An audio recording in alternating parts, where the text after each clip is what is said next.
It has happened again. I have started yet another Minecraft world. Though this time, I have already been on it for about 5 months. So today I'm just going to sort of have a look around what I've done so far and sort of talk through the projects I have planned for the near future. So let's get on to it with my starter base and also all the other bits around my world. As you can see, there is a giant tower over there, which we'll get onto in a minute. So let's begin with our starter base. And a few people on Reddit might have seen this, like 5,000 or so, just a small number. So my starter base has got kind of 2 levels. This is kind of the functional level, and then we have the decorative level up above. So we will start with the decorative level. So here we have our little working area. This is where I keep some chickens, just to keep some eggs behind. We've got a lovely little sugarcane farm, which is currently disabled because I have a slightly larger one downstairs. Then we have a pumpkin farm, a villager breeder, which has been supplying all the villagers in my world. And then we have a melon farm, a cow farm, a way up and down, a bed, and a little back exit, just in order to suffocate me, and also so I don't have to walk to the front of my base in order to escape. Then we have a nice little sheep farm, just, you know, some random little bits. The dangly plants, which I was experimenting with lighting. This is my old tree farm, so I've removed all the trees out of it. If I ever need a couple of logs, this is where I kind of come to get some logs. And also a carrot and wheat farm. At the moment, it's still regrowing, but all I need to do is hit this button, the trapdoors at the back retract, push all the crops forward, and I've got hoppers underneath these front farmland, which pick up all of the lovely goods and send them into a chest down on the bottom layer. And down on the bottom layer, we can see a lot of shulker boxes. We will get into the shulker boxes a little bit later on. But on this side, we have the collection points for the wheat and the carrots upstairs. Then we have a temporary storage system. I really want to make a bigger storage system because this takes forever to manually sort everything. So I've got some things sorted. So this is like my own chest. This is a shulker chest. And I think in this, I've got a few redstone chests. So yeah. But it's kind of all manual sorting at the moment. Then we have the bottom bit of the villager breeder, so I can send out a villager on its merry way. This is where all the minecarts live. This is where the water stream for the tree farm goes, so it just collects all the drops into here.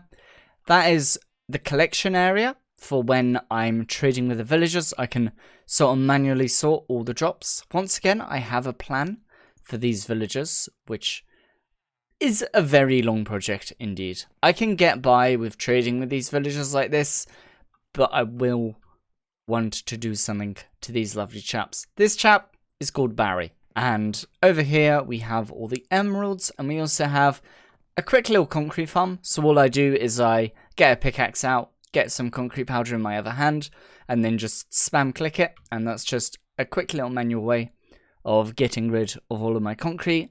And a little honey farm with some glass bottles supplying it. I'll kind of talk about where the glass bottles and the emeralds come from in a little bit. At the moment it's set up to collect honey bottles because I actually needed honey for a little project, which we'll also see. And that's kind of the starter area. But there is more. There is a pigment. And there is also my basement. So let's head down all the way down to the bottom. And for once, I didn't die on the landing. That is quite impressive. So this is basically my strip mine. So pretty much you can see that we've got a few beacons dotting the landscape. But our main place that we are heading down to is down here. And first on our stop is the slime farm, which, yeah, I kind of want to expand this because literally my current way of farming slimes is coming down here, seeing if there's any slimes, and most of the time leaving disappointed because not many caves in the area are really lit up, to a little skeleton spawner. And if we come on in here, you can see that we've got a skeleton living in there. So eventually the skeletons will spawn, they will drop down there, they will run along that water, there's an item elevator up there, And the fun thing about this one is they will actually turn into skulks. Not skulks, sorry. Strays. I'm already thinking about the 1.19 skulks that should hopefully come. So if I want to kill them manually, they come and land down here. But if I want to just do them automatically, as you can see, the lights sort of turn off and on depending on which option I have selected, and that just drops them down onto a magma block. This is a way of getting up into a cave system, and this is all the storage. So we've got general random blocks and also a little bit of deep slate, which I should really get rid of. Arrows, slowness arrows, bones, and more bones. And that's kind of it for the basement. There is one more place in the basement that I will head on over to, and I'll meet you when I'm over there. My amethyst farm. So anytime I am after amethyst, I just come into here with a fortune or a silk touch pickaxe, depending on what type of amethyst I need, and just mine it up. It will rise to the roof, and then I just kind of pick it up manually. Into my cave. Ta-da!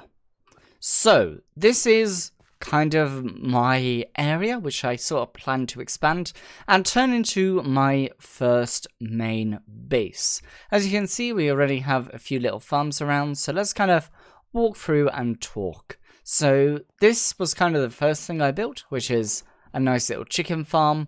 I very rarely use it nowadays, now that I have golden carrots, but if I ever need some feathers or some chicken, this is where I can come. As you can see, it is working absolutely crazy. I think I should really kill off a few of the chickens, because now that I very rarely use it, there's not much point in having a bunch of chickens. And down here we have our sugarcane farm. Now it is shut at the moment, and I am going to be a little bit sneaky, and I am going to quickly just do this to open it. So as you can see, all of our sugarcane comes into this box, and if we ever want to sort of have a look round the back, we come in here.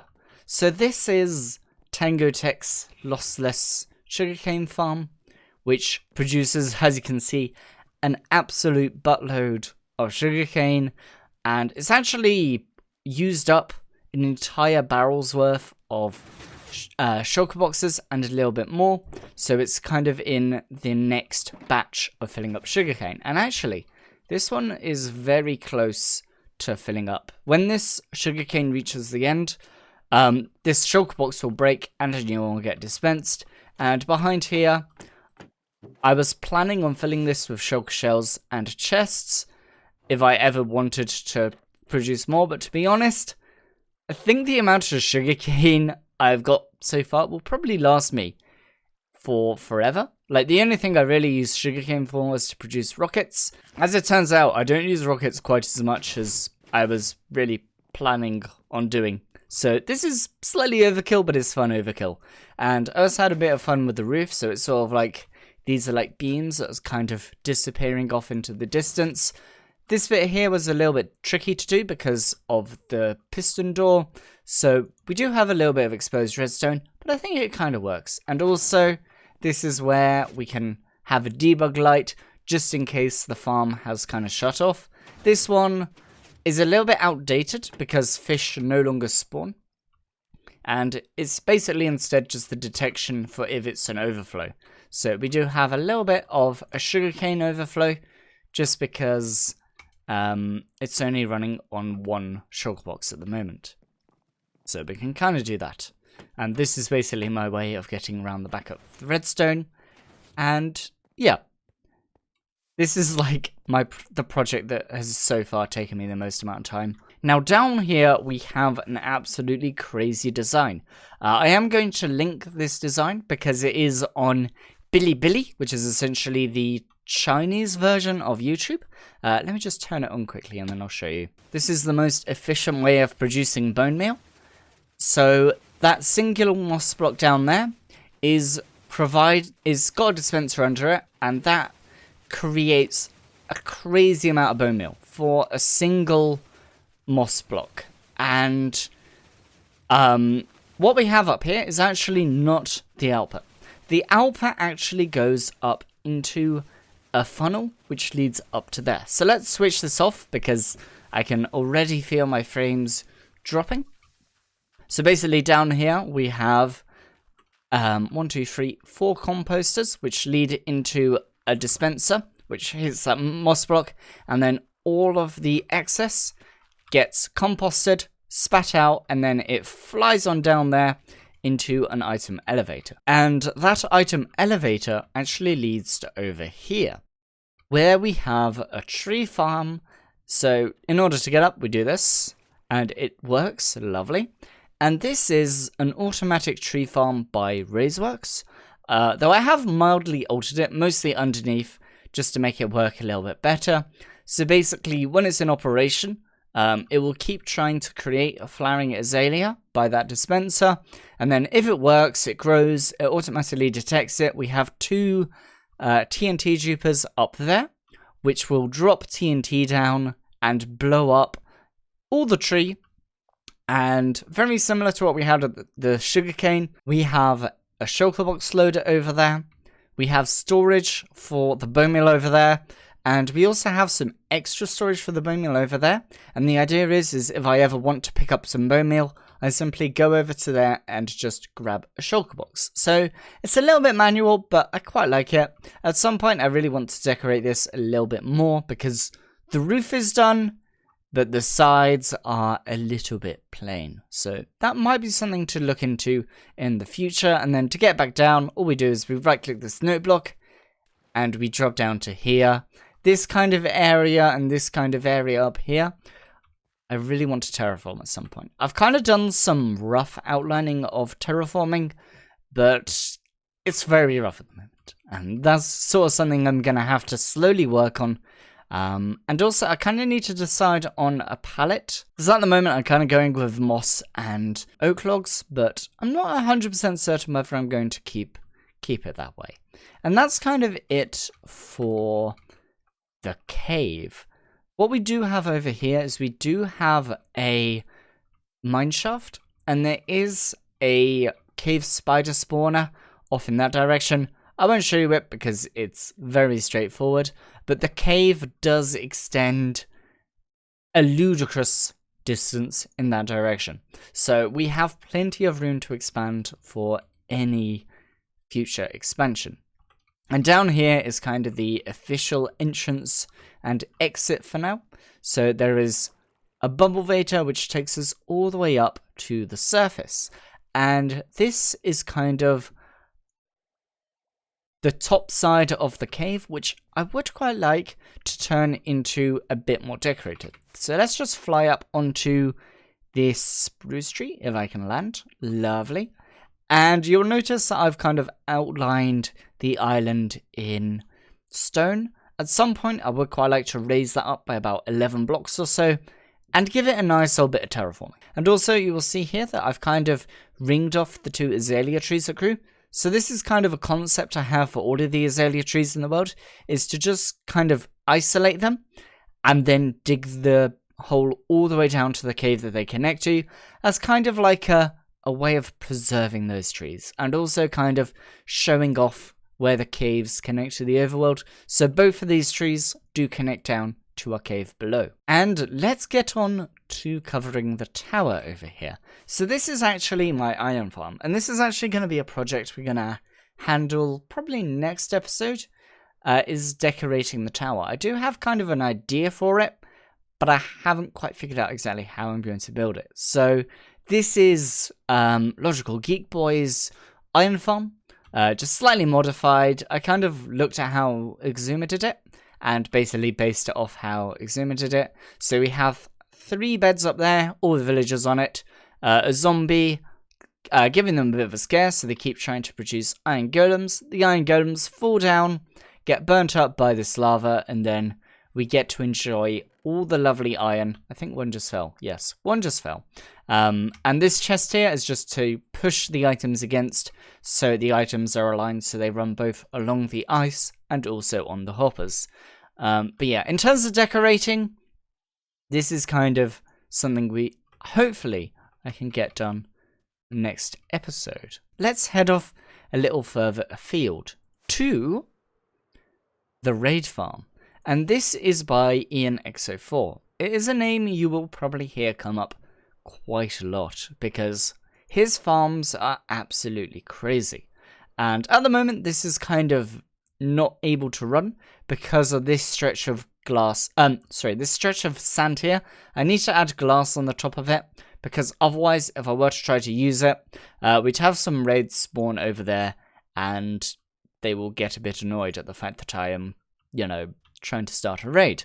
But we've got an absolutely crazy double speed Shulker box loader here by CommandLeo. Unfortunately, he doesn't really have anything I can link to. I will provide a link to the Storage Tech Discord where he can be found because this Shulker loader is absolutely crazy. It handles it at double speed, so this dropper here can take in hoppers at twice the speed, so this Shulker box will get loaded twice as fast as the Shulker box loaders we had over in the main area. And we have a crazy amount of items, more than we'll probably ever need, except for redstone. We always need more redstone. And in case you're wondering why I have a 130 by 130 cube out this way, I am planning something big. It's going to be something that I'm going to handle in the future because I have a lot of projects planned and this one is going to take a very long time. But the first kind of aim for this project is to take that 260 area down to bedrock is the first aim for this area. I'm quite excited to see what it will look like when it's done, but that will probably take a while. I don't want to set a time frame because I know that if I set a time frame, I will definitely not meet it. But anyway, let's fly on over here towards our stronghold. And this is possibly an area where I might build another base because the entrance down to the stronghold, hopefully I don't die because I have died a few times in this flight here, is absolutely crazy. Check out this cave. It is nuts how big it is. As you can see, I've kind of lit up this area just so I don't get attacked as I come towards the stronghold. It is just down here. And funnily enough, I used chunk base just to kind of figure out where the stronghold was. When I got to the coordinates, when I dug down, it was directly on the portal room, which is pretty crazy. So let's talk about what we've got going on down here. So we've got sand duper, which I know that some people are against sand dupers, but I got about 3 shovels through a desert and then my spirit brick. So the 2 items that I'm allowing myself to dupe are sand and red sand, because gravel we can get from piglin bartering. I will leave a link to Shulkercraft's tutorial on how to build this. I have given it a few additions. So this, if the sand lands on this leaf block after being used, that means that it won't work. So this is basically a way of resetting the system, so it will then be ready to use next time. And I've also used a different chunk loader. So this is a chunk loader by Dark. I will leave a link to this as well. And it's really straightforward. This is it. A detector rail, a torch, a dispenser, a hopper with a minecart in, and there is a hopper minecart in that nether portal. And on the nether side, we have 2 netherrack on fire to destroy the minecarts, and then they come back straight through. It is a really simple design. I will leave a link because chunk loading, I don't really tend to do it too much, but it's useful for when it is. And there's also a bed here, so when I'm running the sand duper, I want to get back to the stronghold after leaving the end. So I set my respawn point here, and then when I want to go back to the main base, I just flick the lever, and that means that this is blocked, so I can get back to the main base. And this is the end so far. Not much has been done to it, except, hopefully I don't fall into the void, except for a little bit around here, which is kind of the collection area for the sand that we dupe. So here we have a few shulkers filled with shulkers. Yep, that makes sense. So basically, whenever we want to craft some more storage, all we do is we take a thing. We take the shulker box and then we throw it. There's a hopper minecart in this crafting table. And then if we come down here, this is kind of a little buffer. And here we have all of the storage. And you might notice that my glass is kind of looking a little bit funky, especially with the water. I am running a few mods just for performance. And unfortunately, one of them, I think it's sodium, has got a few rendering issues. Which is a bit of a shame, but I do kind of need sodium because otherwise the performance would unfortunately be quite bad. But anyway, let's head down here. So this is where all the storage goes. As you can see, I've been running it a little bit. I've actually taken a lot of the red sand away for some uses. But that's kind of it for this area. But let's talk about why I have so many shulker shells. And this is a design by someone whose name I have forgotten. So I apologize personally for the name I've forgotten. There will definitely be a link in the description for this design. I'm kind of keeping my head down because this farm is honestly one of the craziest builds I've ever seen. Ready? Say hello to the Shulker 9000. That's my name for it. I think he just calls it a Shulker Farm. So we have a water stream down there. Unfortunately, we're just out of render distance, but you can see the Shulker's shells coming in. So we have a Shulker box being angered by some snowmen. We have other Shulkers constantly firing shells at it because of just some crazy behavior that I don't quite understand how he's done it. And every time that a Shulker gets hit by a Shulker shell, there is a 25% chance that it will duplicate. And due to some funky redstone wizardry and scaffold behavior, they will work their way up. They will park their bums halfway up there. There's a minecart that will collect every time that this Shulker decides enough is enough and teleports away. Only it can't teleport away properly, so it will end up being trapped somewhere. And then all of the excess gets sent up to that soul sand up there. There are river roses up there, which kill off any Shulkers that make it up to the esteemed palatial palace. I don't know what that was just then. And then they get dropped down into that water stream. This is actually quite a funky thing I designed. So the items will get pushed out by this. They will hit that wall and then they will drop down perfectly straight into that water stream. And it took a little time to sort of figure out the water stream, but it works really well. And I've kind of been emptying this out but a little bit. But while we've been here, in these short, like 1 or 2 minutes, we've collected 33 shulker shells, which is absolutely crazy. I think it's like 1,500 shells per hour or something crazy like that. There is one more thing I would like to say before we leave the end. As you can see, there is a beacon over there. I've been slowly chipping away at that tower in order to basically collect some obsidian. My plan for the end is firstly to kill the entire 20 ender dragons. So I've killed one. We need to repeat that 19 more times. Then I'm planning on removing the entire end island. Yeah. We'll get to that when we get to that. Anyway, back over to the overworld. So first up on a kind of tour of stuff that isn't the end and isn't right next to the main base is another Indium farm. So this is the Guardian farm by Ian. And this is really straightforward. We have a nether portal down there, which will collect up all the guardians. There is some fancy redstone wizardry in the nether that basically holds the guardians there for 15 seconds and then releases them all through in a flood. So any second now, we should start seeing nethers, start seeing guardians appear. So as you can see, there is an absolute cascade of guardians now coming through.